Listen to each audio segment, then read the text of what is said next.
Hace 4.600 millones de años, la Tierra era una bola de magma en fusión con cientos de volcanes activos en su superficie. Esta masa espesa, cargada de gases con vapor de agua, emergió a la superficie por las erupciones. Entonces, la Tierra se enfrió, el vapor de agua se condensó y cayó a la Tierra en forma de lluvia. Así inició el ciclo del agua. 1.000 millones de años después, la lluvia llenó las depresiones del planeta y creó los océanos. Esta es la Tierra, una hermosa y fascinante bola azul y blanca, el quinto planeta del sistema por su tamaño. Es el único planeta hasta hoy donde se sabe que existe vida y que posee agua en su superficie. La Tierra tiene una superficie de 510 millones de kilómetros cuadrados. 149 millones de kilómetros cuadrados corresponden a las tierras emergidas y 361 millones de kilómetros cuadrados a las aguas. El agua.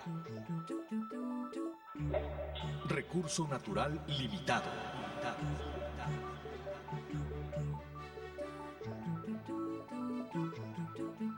La molécula del agua está formada por dos elementos, oxígeno e hidrógeno. Un átomo de oxígeno y dos de hidrógeno unidos por medio de enlaces y representada por la fórmula H2O, formando cadenas que constituyen el líquido que da la vida a nuestro planeta, el agua.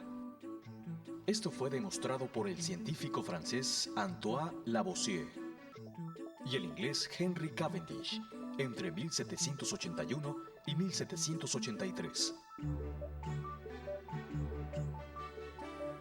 La temperatura y la presión atmosférica determinan los diferentes estados del agua: líquido, gaseoso y sólido. Mencionemos algunas propiedades importantes del agua. El agua no posee color, olor y sabor. Tiene diferente presión y densidad según el estado natural en que se encuentre. La superficie del agua tiene una posición horizontal.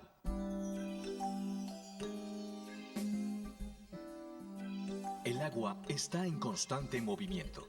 Realiza un círculo denominado ciclo hidrológico. El agua de los océanos, ríos, lagos y la humedad de las zonas con abundante vegetación se evapora debido al calor. Este vapor se eleva y comienza a enfriarse y condensarse en nubes, neblina, hasta precipitarse en forma de lluvia, granizo o nieve, donde la recogen los ríos y de estos va al mar, y así sucesivamente. El mar constituye el depósito principal y el sol es el horno que proporciona la energía que mantiene el sistema en circulación desde hace millones de años. Al complementarse el ciclo hidrológico, la naturaleza garantiza que el agua no se pierda y pueda volver a ser utilizada por los seres vivos.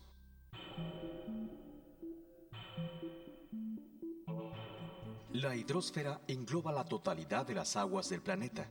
Incluye los mares, océanos, lagos, ríos y las aguas subterráneas.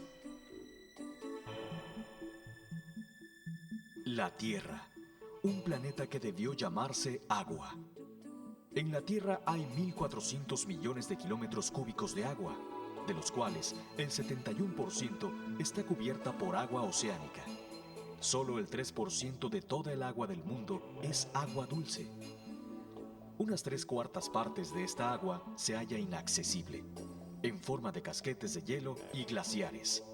En total, el 1% es accesible para uso humano. El agua se almacena temporalmente en los océanos, lagos, ríos, cuencas, arroyos y en el subsuelo. Estas fuentes se dividen en aguas superficiales y aguas subterráneas. Aguas superficiales son las procedentes de la lluvia, nieve, deshielos, que corren en la superficie de la Tierra por los ríos, arroyos y se dirigen al mar.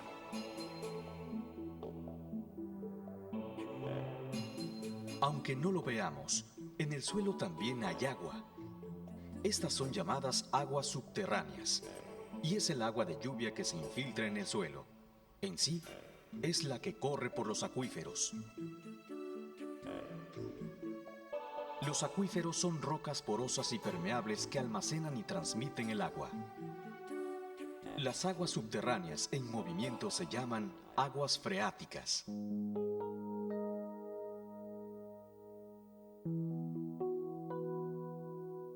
Los océanos son las grandes masas de agua que separan los continentes. De los 5 océanos que integran nuestro planeta, el Océano Pacífico, con sus 180 millones de kilómetros cuadrados, supera en extensión al conjunto de los continentes, que cubre casi la mitad del planeta, seguido por el Océano Atlántico, 82 millones de kilómetros cuadrados. Océano Índico, 73 millones de kilómetros cuadrados. Océano Ártico, 14 millones de kilómetros cuadrados. Océano Antártico, 14 millones de kilómetros cuadrados. Dentro de los océanos, se le denomina mares a algunas zonas cercanas a las costas, situados casi siempre sobre la plataforma continental.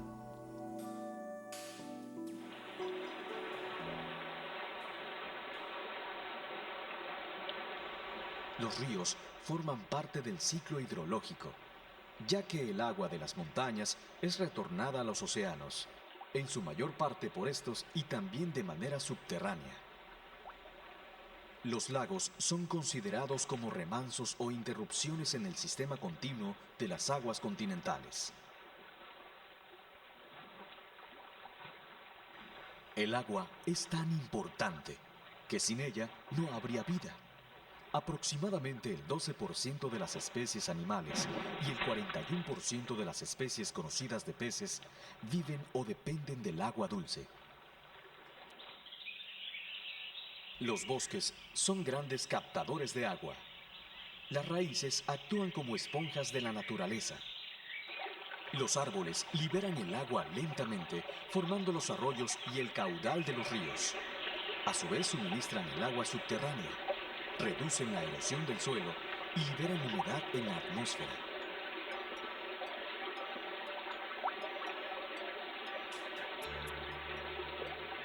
Nuestro primer alimento es el oxígeno y nuestro segundo alimento es el agua.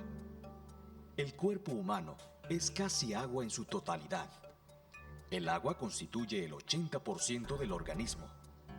Nuestra sangre está compuesta por el 80 a 90% y los músculos tienen alrededor del 75% de agua.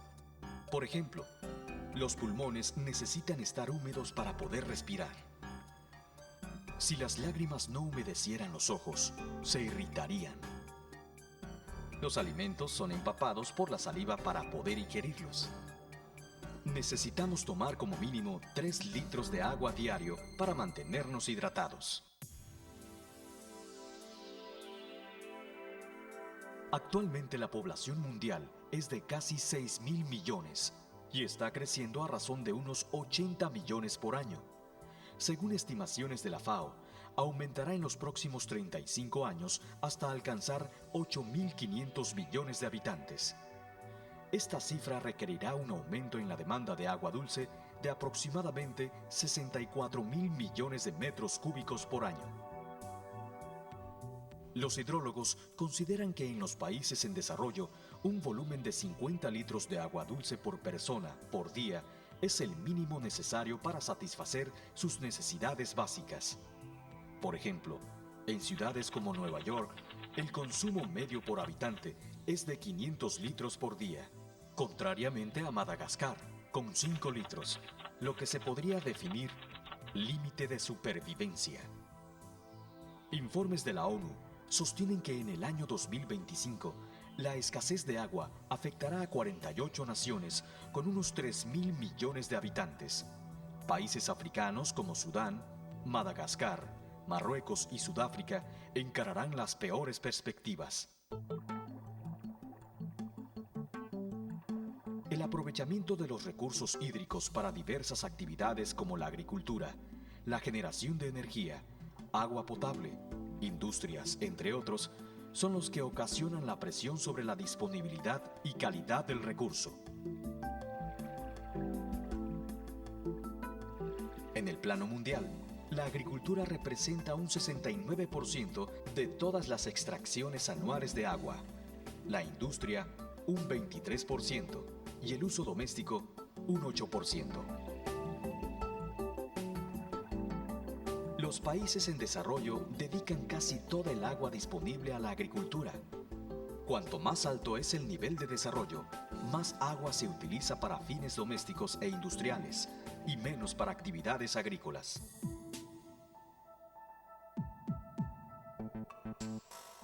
La industria hace uso intensivo del agua. Por ejemplo, para fabricar una tonelada de acero, pueden consumirse hasta 300 toneladas de agua.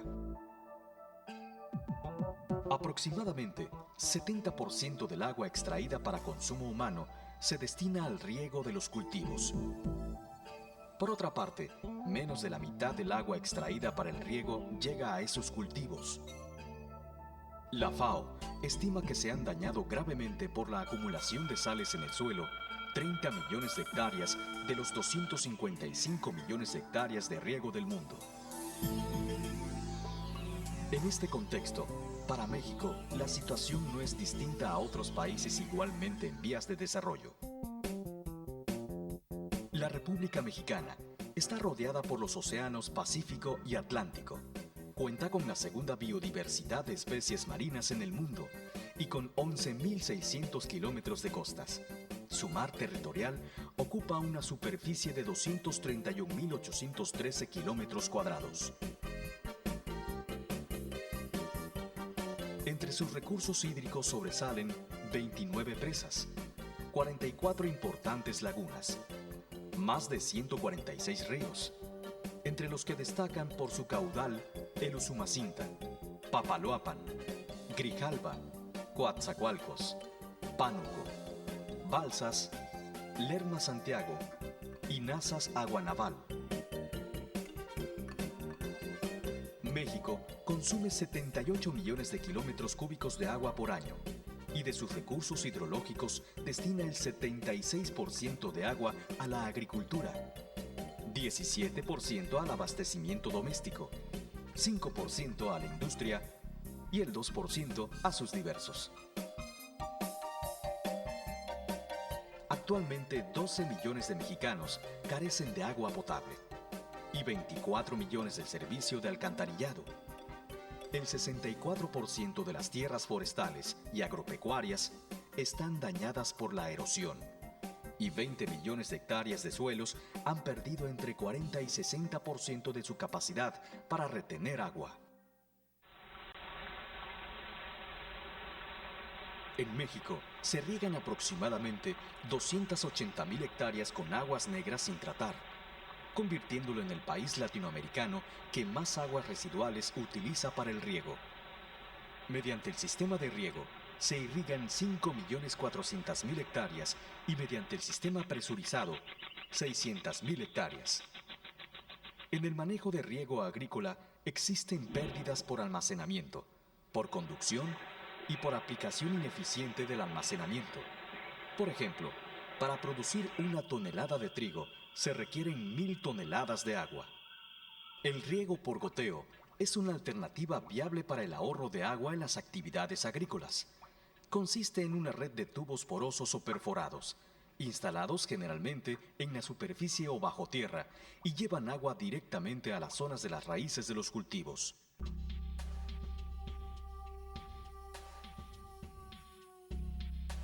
En las regiones áridas, la disponibilidad de agua está restringida. Estas áreas están definidas por la carencia de agua.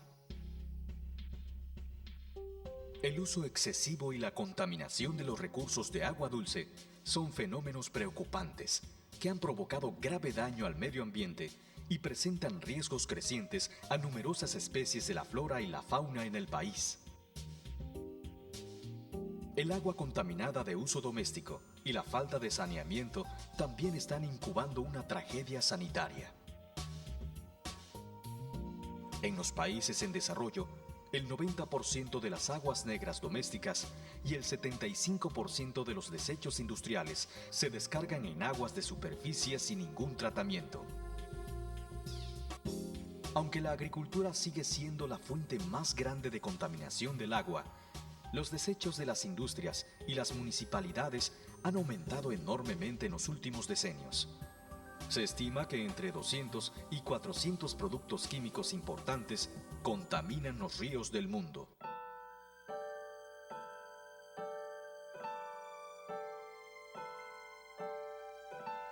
Reflexionemos. El panorama mundial no es muy alentador. 1.200 millones de habitantes no tienen acceso a una fuente de agua potable segura. Más de 4 millones de niños al año mueren por enfermedades por aguas contaminadas.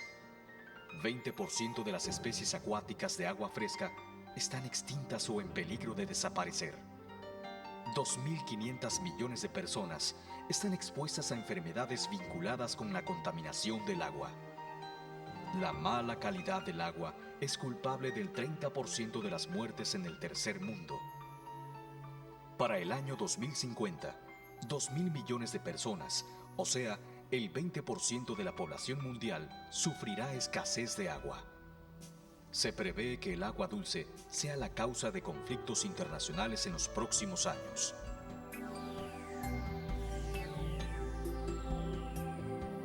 La actitud adoptada por los seres humanos hacia la naturaleza, en el sentido de que en su actuación tenía licencia para explotar los recursos naturales con una total indiferencia, ha dado lugar a uno de los problemas principales que la humanidad tiene planteado en la actualidad: la escasez de agua. No perdamos de vista que la naturaleza actúa como una unidad, que en ella todo es interdependiente, existiendo relaciones entre el aire, el agua, el suelo, elementos que constituyen el hábitat o lugar donde se desarrolla el ciclo vital. El abuso tiene un precio. El agua es un recurso natural limitado y, como tal, hay que pensar en él. Estamos ante el valor de la eficiencia. La eficiencia como valor del agua significa hacer más con lo mismo o hacer lo mismo con menos. El valor de la eficiencia también obliga a distinguir entre uso y consumo. El consumo es lo que necesitamos. El uso es lo que podemos modificar y disminuir o aumentar.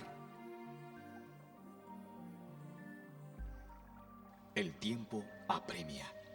No esperemos que la ciencia encuentre la solución justa para que la humanidad escape al desastre de la escasez de agua. La solución tiene que venir de todos. Será un reto global.